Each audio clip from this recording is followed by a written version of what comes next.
Welcome back, everybody. I'm joyful. I'm having a lot of fun talking to Matthew Dennis Lewis. You will know him from The Queen's Gambit, which, if you have not watched, first of all, spoilers ahead, and second of all, please click on the link below and go watch it. It is an incredible limited series on Netflix. I thoroughly enjoyed it. I'm going to rewatch it soon because I wanted to give a little bit of time to kind of let everything settle in, and then I'm going to go rewatch it again. It's a great series. I just had an opportunity to talk to the lovely lady who was playing Borgov's wife, Janina Elkin. So you're the second person from the show. I want to have everybody on, but I'll stop rambling and I'll welcome officially to the program Matthew Dennis Lewis. Yeah, thank you for having me. It's my pleasure, and we have to again we have to say the full name because people are familiar with certain Matthew Lewis, who's a very lovely actor, somebody who kind of all of us grew up watching on Harry Potter. So I'm sure you get this a lot. Is that why Dennis was inserted for SAG and all of the other implications? Yeah, that is why. Because when you join the union, you have to put like the name, and a lot of times you can't use one that's already used. Yeah. So Matthew Lewis, not only being a very common name, also there just so happens to be a famous Matthew Lewis already, which everyone knows from the Harry Potter series. Yep. So that did come into effect when I started to go into the SAG union and do more work. Hey, listen, did you get any invites for, they were thinking Matthew Lewis is in the UK. Suddenly he's in the US. He's ready to work. Come on, man. Right. No, the funny thing is like people would see my names, like when I'd go to little like red carpets and stuff, and they'd see the guest list of attendees, and they would see Matthew Lewis on it because, not everyone would put the middle name. Sure. People would like check me down and be like, hey, and start talking to me about Harry Potter. And I'm like, oh, wrong one. I like the attention, but wrong one. Yeah. Yeah. Well, you're being a good sport on it. I went to YouTube, and one of the first things that came up is a guy stopping you saying, hey, how many Harry Potter movies are we going to have? Dude, wrong Matthew Lewis. Right.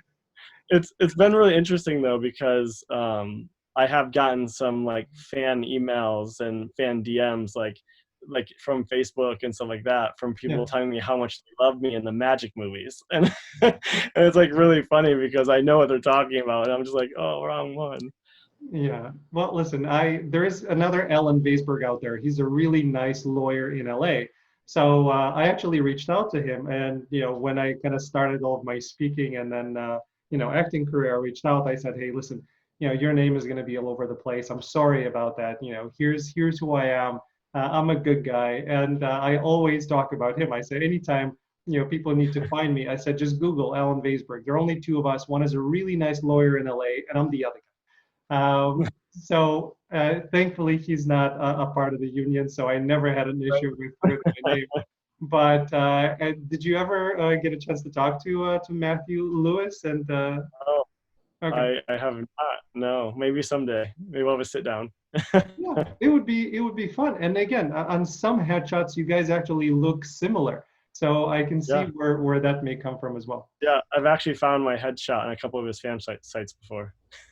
Very funny. Well, I mean, that happens all the time. I in my prep and kind of trying to get headshots of the people who are coming onto the show, you put in the name, Google has so many wrong people under that name.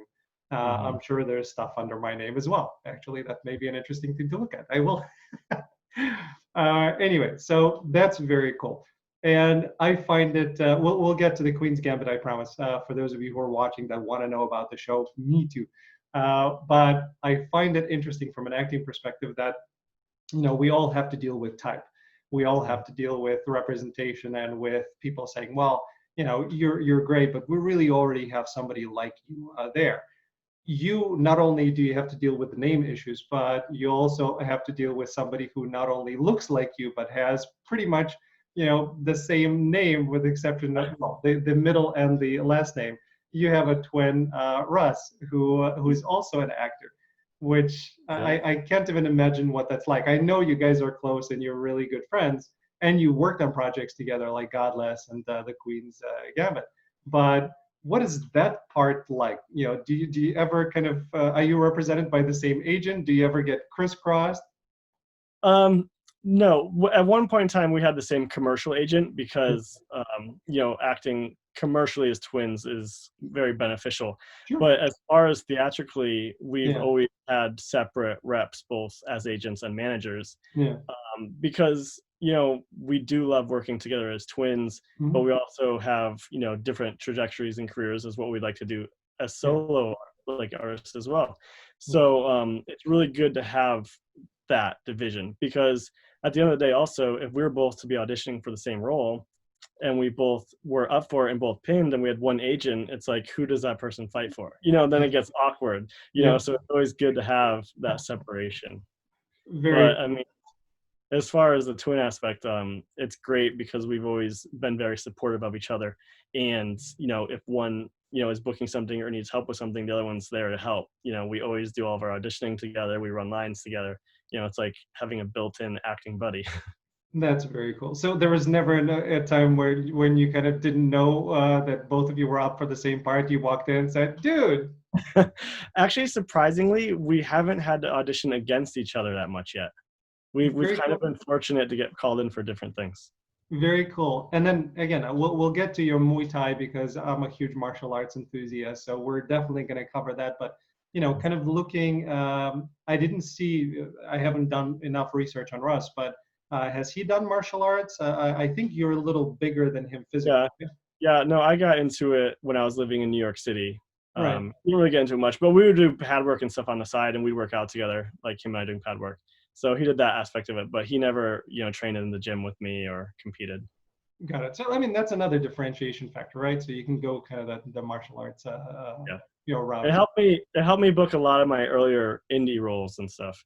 Yeah, The fight back I saw at least one fight in your demo reel, which had a couple of really nice moves. But we'll get to that later. I'm gonna get killed by all of the Queen's Gambit fans if I don't talk about it now. So let's talk about Queen's Gambit, which I really, really, really enjoyed. By the way, the first scene where the two of you are introduced. There's another question that's there based on naming of the characters. I'll get to it in a second. But when both of you are introduced, I didn't really understand that you were twins. I thought that you guys were just very similar. And then kind of it took me a second to realize, wait a second, they're twins. So did you get that from others as well, or I'm the only idiot? No, quite a few people, it took them it was very split. They either automatically got it or they had to second guess it like you. Yeah. So it's been pretty mixed review on that. Very cool. And again, I mean, you had different hairstyles, so there's stuff that I can go back on and say, okay, I'm not a total idiot. But it was a surprise thing. So the Queen's Gambit is an amazing show. I truly kind of once I saw the first episode, I was hooked, and I needed to binge the whole thing. I am really sad that it's only 7 episodes, that it's a limited series. I know that they kind of finished the book. I'm hoping that there's going to be a season 2 of it, because it's an amazing cast. It's a really, really visually, from the cinematography perspective, from the emotional perspective. I mean, just the show kind of hits all of the buttons that I'm looking for. So from my side as a viewer and as an actor watching, I thoroughly enjoyed it. What was it like from your side of being actually in it? I mean, it was amazing to be a part of it. We went into it already hoping and expecting a really good experience because of our previous time working with Scott, on God. And so, we went into it, and we both read the book beforehand. And it's not much of a spoiler alert, but for those of you who are going to now go on and read the book versus the show, our characters don't exist in the book. The twins aren't in, Matt and Mike aren't in the book. So, Scott, he had wanted to work with us again after Godless. And, he told us, he's like, we'll be working together soon, I'll let you know. And then we caught wind of the Queen's Gambit, and we sat down in New York City with him, actually, when we were there filming for Blue Bloods. And that's when he told us all about it. And he's like, this is what's happening, we're doing it this fall. And so, he combined a bunch of small characters and made them, twins. So, I mean, just to have the opportunity to be on that show is a blessing in itself.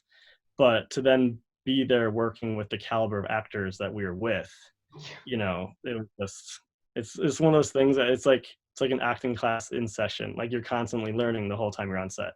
Like it's a really beautiful experience. Yeah, and I want to get into that in a second, but I couldn't take my eyes off of Anya. Oh, Um, right. Seriously. I, it's she's obviously a breathtakingly beautiful woman, but that's not what I'm referring to. I'm referring to the incredible range of emotion of with her not having to say anything, but just seeing everything in the eyes. I was glued. I could not stop watching. It was just amazing, amazing performance. I really hope that she gets nominated and wins something for it. Yeah, yeah, I truly believe she will, because it literally draws you in, captivating. Like you can't look away from her. It's crazy.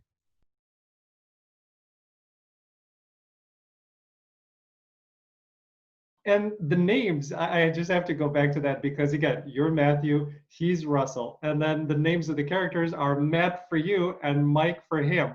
I'm like, listen, either give different names that have no kind of reference to your actual name, or switch them up because that's what I would have done. I would have said, okay, Russ, you're Matt, and Matt, you're Mike, just to have more fun because when you're shooting, the days are crazy, the days are long. To have something else that's already built in for that, I would have done it completely. Was there any discussion? No, I mean, we didn't really get much explanation from Scott as to why he named, them Matt and Mike.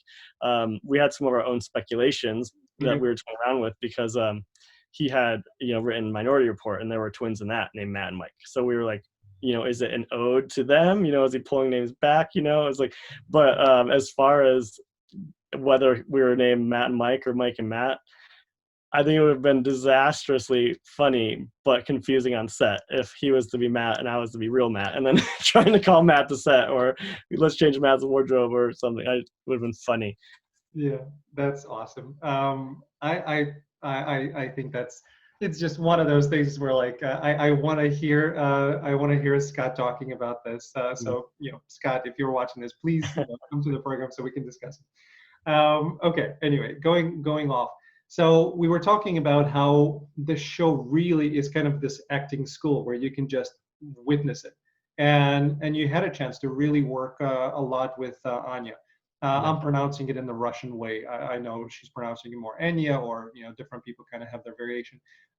Because I'm Russian speaking, I actually had kind of this wonderful opportunity to be in the show. I didn't need the subtitles. I could I can understand both, and it was cool for me to see. I did not know that everything was shot in Berlin. That I had no idea about. I thought that you went to different locations. So that took me by surprise, and Nina told me that. But how long was the shoot? How long did you guys have to stay in Berlin? Yeah, we were there for 3 months, my brother and I. Very. Yeah, we flew in September and we left in December. But they were there, I think, a couple months before we had started, and they had already done a couple weeks. In Canada was the other location that they did some shooting, or like exteriors for like Beth's house and stuff. But yeah, we were in Berlin filming for 3 months ourselves. It was amazing. Like that was our first time as both of us being in Berlin. So it was a wonderful experience to not only be working on the project with those people, but also to experience the culture and really being able to settle in over that 3 months. Because Yeah. most times when you work on something, you fly in for a week and then you're gone, or maybe 2 weeks if you're lucky. But it was a wonderful experience. And again, to be doing that with your twin brother and sharing the experience, because a lot of times actors have different call times or different days on set, and so you get to mingle once in a while, but we had all the same days on and off, so it was like, okay, let's do this, let's do that. We went to several different cities. It was fun. Very cool. And that I want to get into that in a second, but let's come back to Anya. Um, Different actors kind of have their own approaches, right? So some actors stay in character because they don't want to lose that energy. Some actors are like, okay, I'm in character, then the scene is done. Hey, I'm playing around, then I get back into it. What was she like? Was she mostly in character or all time in character? She had a very good balance of it, but I mean, just like her persona, like in itself, kind of lends to that the older Beth Harmon character, not the younger Beth Harmon, Right. Yeah. but just that like effortless like class that she had. You know what I mean? So she could have been in character some days and you wouldn't have known, and then she could be out of character some days and you wouldn't have known. But like truly like a wonderful person, and would love to work with her again because she made everything so professional. And there were times of joking and laughing in between takes, but it was nothing ever, anything that ever like caught you off guard or threw you off. Like it was always done well. Yeah, I mean, she is a grace. It's just that's the way that I would describe it. There is a grace to her movement, to everything. It's just, yeah, I'm really impressed by her. In terms of actual chess, I know Anya was new to chess. Some people have played it a little bit, but what was for you guys? Were you playing chess before? We were both very new to chess. Obviously, we played as kids growing up and stuff like that, but nothing ever serious. Mhm. But the fun thing about the show was, even though you never see Matt and Mike play chess in the show, they are chess players. Yeah. But they had a grandmaster on set with us, and we had chess coaches, so we got to spend time with them learning proper moves and openings. Like we learned how to do a proper opening, which was the first time anyone's ever really explained it to me. So we also left with that experience as well, now better understanding it. And because like when you read the book especially, Mhm. they go into very detail, like a lot of detail, I mean, about the moves and where they're moving. And if you don't have an understanding of what that means, it could be kind of confusing. Yeah. But once you learn it, you can kind of follow it along. It's almost like a dance in a way. Yeah, well, we see you kind of, towards the end when you guys were teaming up to help her. We see you at the chessboard. But it's interesting, and you had, the grandmaster is Garry Kasparov, who again, growing up in the former Soviet Union, Garry Kasparov was, God in terms of chess. It was Karpov and Kasparov. Those are the two that I remember.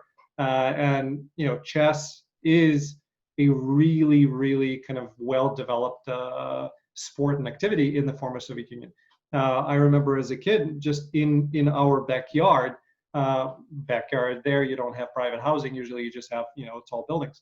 But in the backyard, there was a community center, and in the community center, they were teaching chess. And I remember as a kid going there and kind of progressing through the little different steps. I didn't stick with it, but I remember, teaching the openings or how to, win in 6 or 7 moves. All of that stuff, kind of somewhere is in the back of my mind. Uh, my closest friend, actually both of my best friends are chess guys. Anytime we go somewhere, they just they kind of play chess, and I'm the moron sitting there and doing something else while both of them are playing it. So I immediately called both. I said, you have to watch this because this show is for you as much as it's for me. But it's great the way that they did it. And I read a lot of information about it, and the moves were real. Everything was real. Even when they were filming Just the Eyes, the moves were there. So it's cool that you guys had a chance to kind of dive into that culture. Yeah, Anya had to memorize so many moves. I think, some of them were just quick little, glimpses, but I think there was something like 350 games of chess in the series. And she had to sit down and learn, especially even like the speed chess when she's playing like 3 people at once. It's like, she had to learn that, and that in itself just isn't easy. No, and I again, from the acting perspective, it's not just that you have to be in character and you have to know your lines, but in addition to that, you have to memorize the actual moves and counter moves, and that was really, really impressive. Yeah. Um, And as far as looks, I mean, sorry to cut you off, but like even like she has to remember like, oh, that move was a good move or that move was a bad move, and then react with her eyes, because if you're just looking at pieces moving, you might not understand what's really happening unless you have an understanding of the game. So it's again, she needs to win something for this. That's my opinion. And so does the young one. Did you get a chance to work with the actress? unfortunately, no. Sorry, go ahead. Unfortunately, we didn't get to work with her. Yeah, But I didn't not see. saying praises of her though. We wish we could have.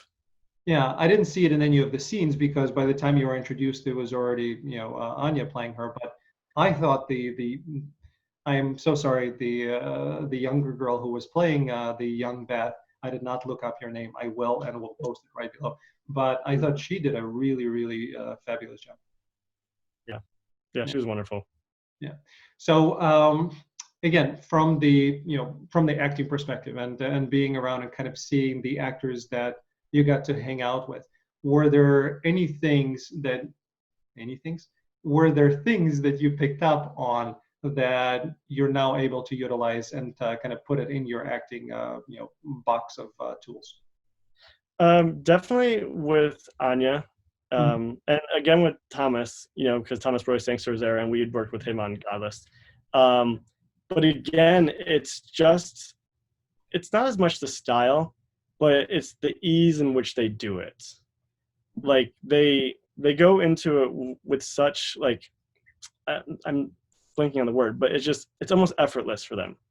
And to have that, like from me being another actor, I'm in my head stressing like, oh my God, gotta be word perfect, gotta do this, gotta do that. And then you see them and they just make it look like it's another day, let's do this. It's inspirational, to know like just, let it go, make sure you know your work, know what you're gonna do, be prepared, and then just go with it, and they're very good at doing that.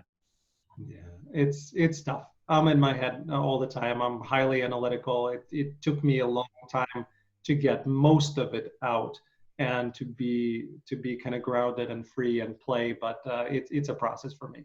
So yeah, I get you. You said that you and Russ had a chance to travel. Did you travel just in Germany or did you go outside? Mostly Germany, because again, we also didn't want to travel too far out. We had the ability to travel a little bit, but we didn't want to like be in Italy and get a call like, hey, they changed your shoot date to tomorrow. So, but we went around Germany quite a bit. We were staying in Berlin, but we went to Hamburg and Magdeburg. We did go out a little bit. We went to Prague for a day and a half. That was really beautiful. But just a lot of small towns. Like we would just get on the train and just ride to the countryside, because we could. And, it's gorgeous. We love the weather there. It's that, overcast skies, that's, it's just wonderful. It is. Germany was really pretty. I was struck by how huge Berlin was. I did not expect that. I did not expect just the sheer size of the city.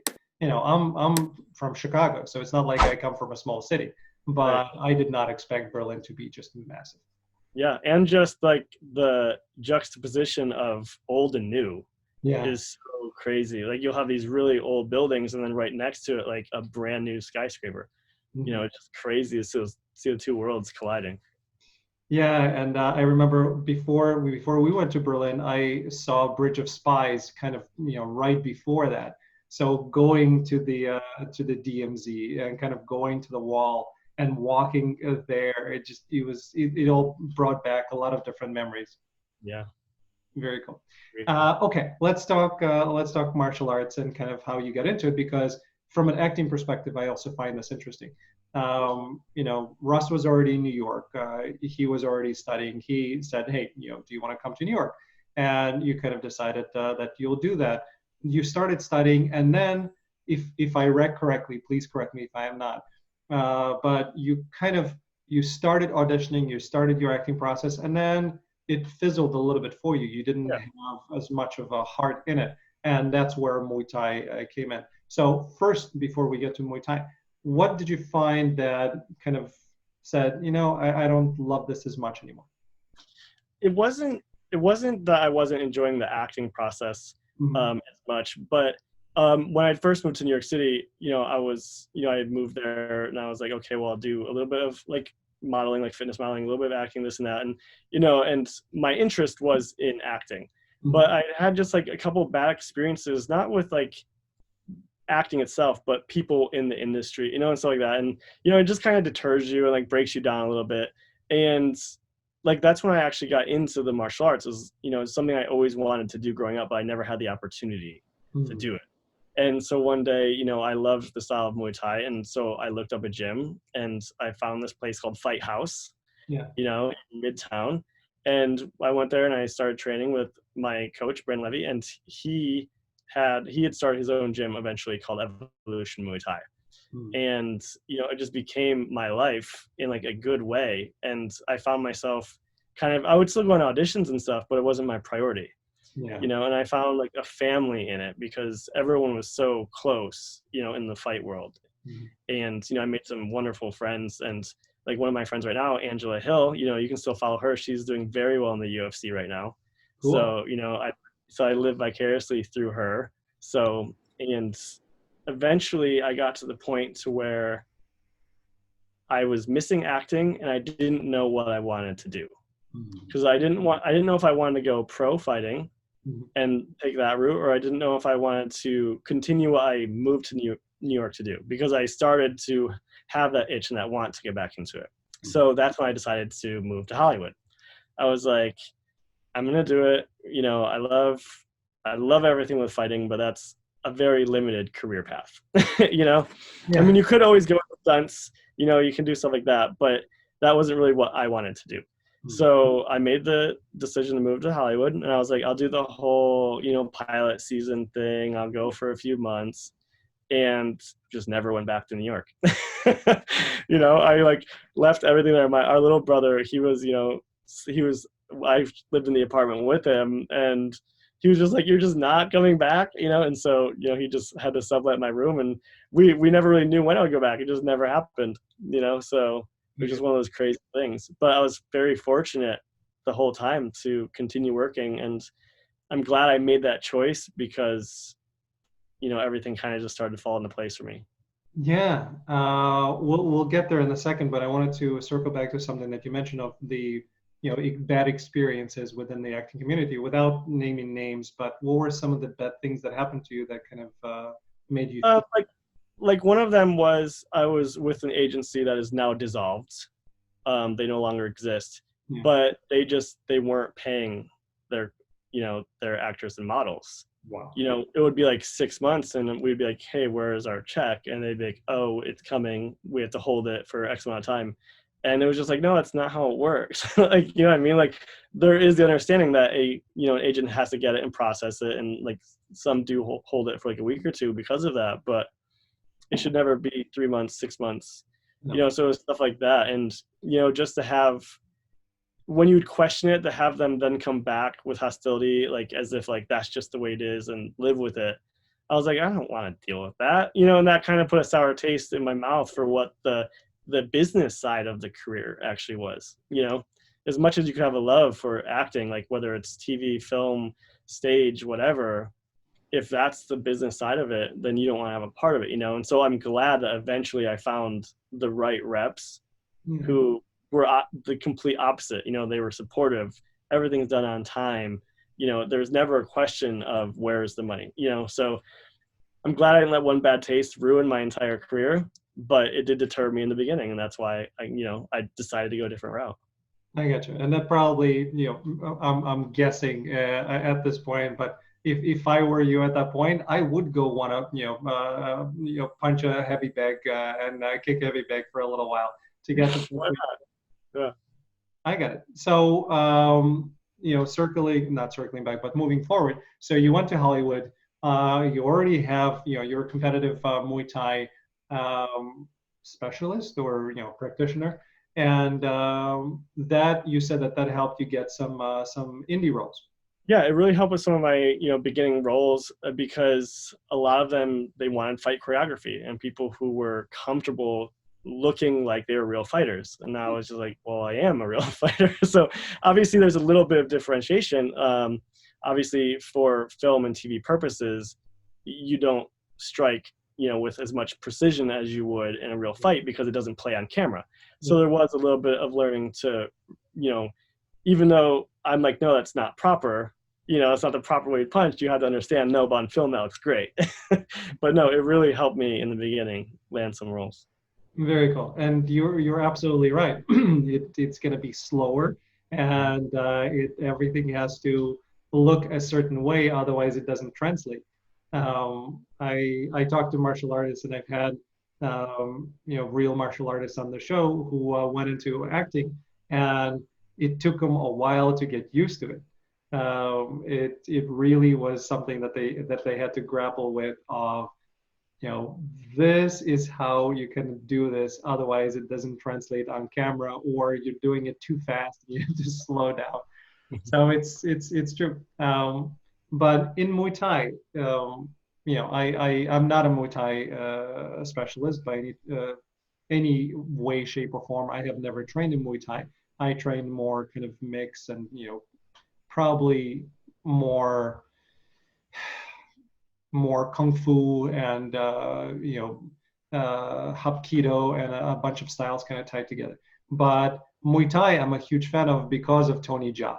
I was familiar with Muay Thai, and then I saw Ong Bak, and that changed my whole appreciation for the genre because I love elbows, I love knees, and the way that he was using it and the way that he showed it on screen was amazing.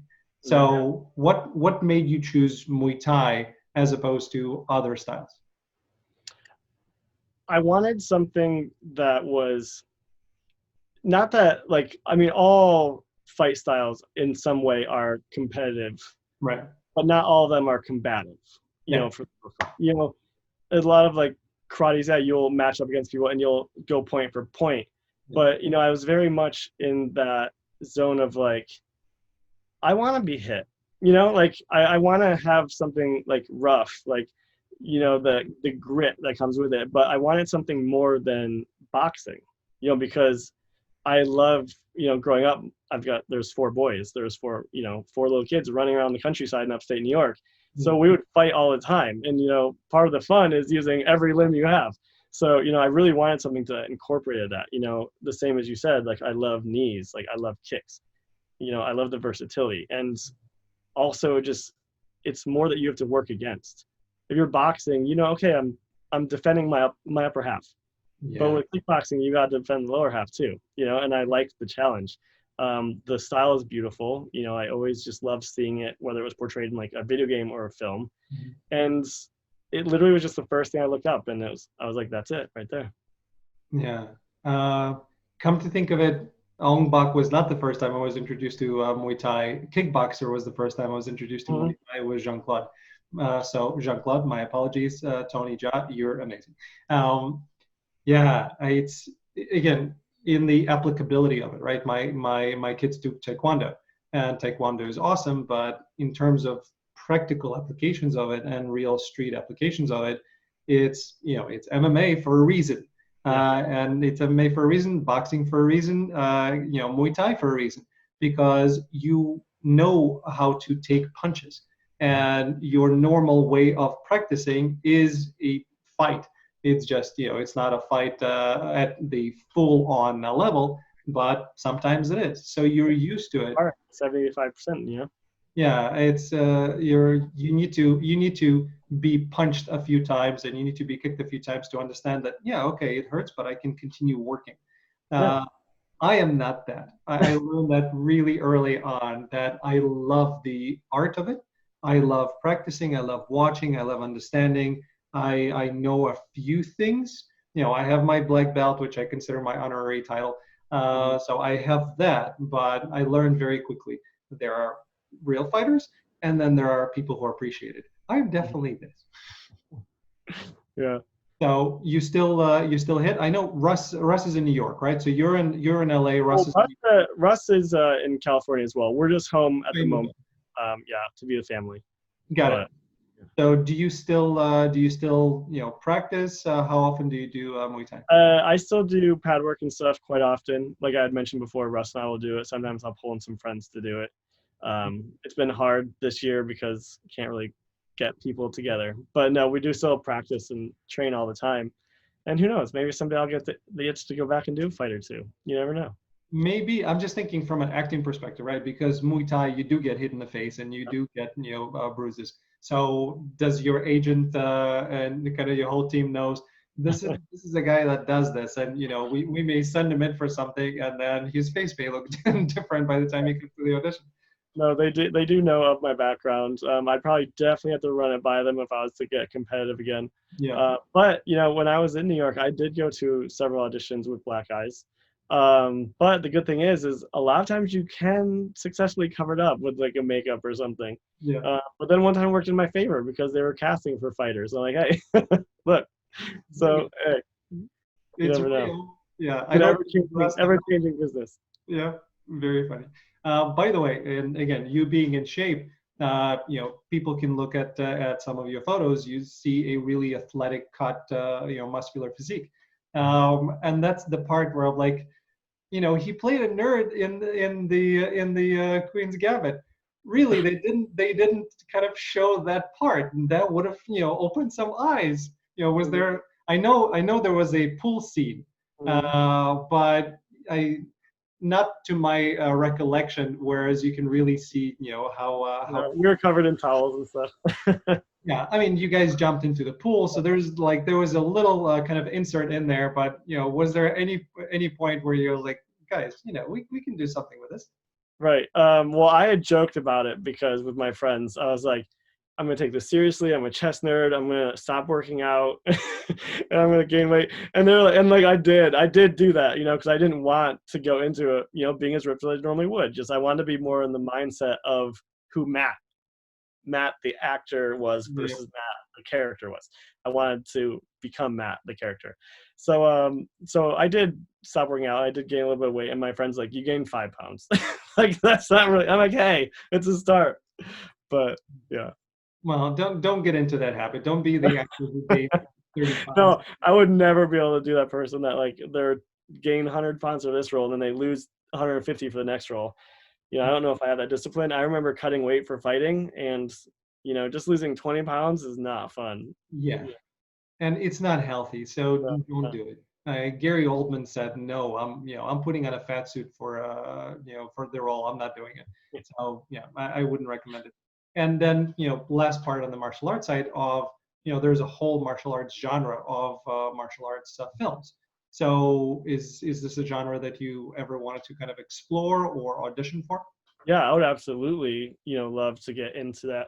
I was just talking the other day, I just recently watched the show Kingdom because they released it on Netflix. Mhm. And Yep. at this point, it's like, okay, there's nothing new on Netflix. What are we gonna watch?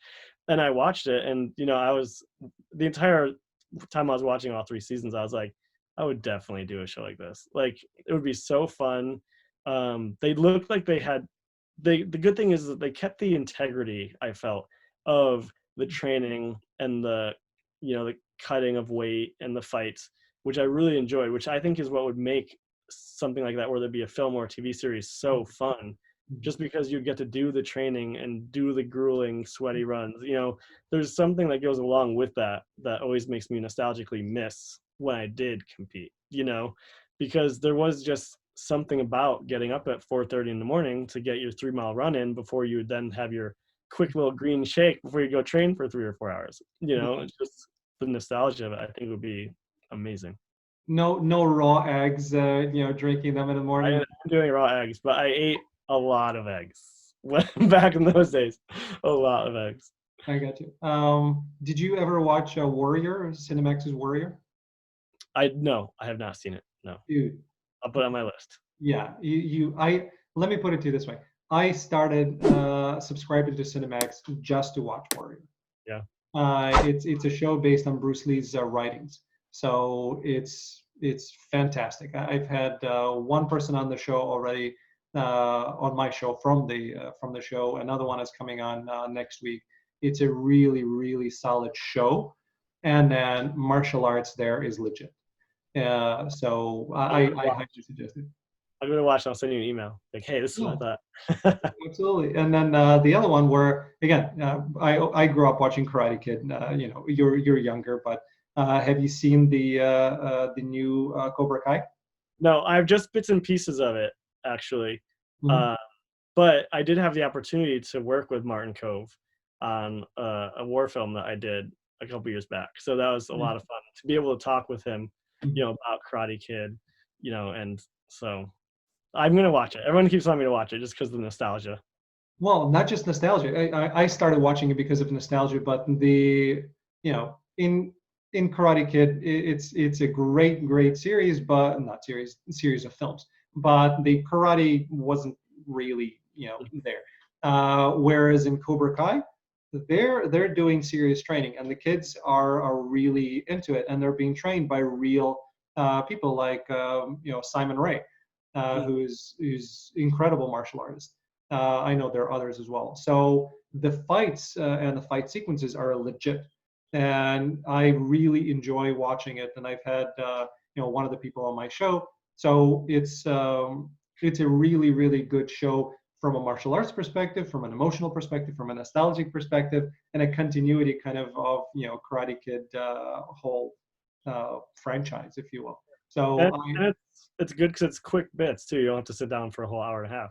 yeah, and you now don't have to wait because season 3 is coming out in January, so you can catch up and you can go straight through it where we had to wait a long time to get it. So those are the two that I would definitely recommend for you. Very cool. Well, listen, this has been a lot of fun. I really appreciate you coming on. Wish you a lot of success. I know the series. Hopefully, it's not a limited series. Hopefully, they come back and they get to do it. A lot of people want a second season. The thing about that is, though, it is based on a book, and the book has been finished, so they have to create it. So we'll see what happens. Scott is a writer, so he wrote the script based on the book. He can write the second season. Yeah, but Anna said she'd go back for a second season if it was there. So yeah, it's put me in the column of people who definitely want the show to come back. Yeah, we'll start. Let's start. Thank you very much. Say hello to Russ and to everybody. I'll tell him he has to come talk to you. Yeah, he's most welcome. I have him come on. And thanks to everybody for joining us on another episode of The Love of Acting. We know you love it as much as we do. Go watch Queen's Gambit. If you've watched it, watch it again. If you haven't, click on the link and go watch. Okay, everybody, take care. All right, thank you so much, Alan. Thanks.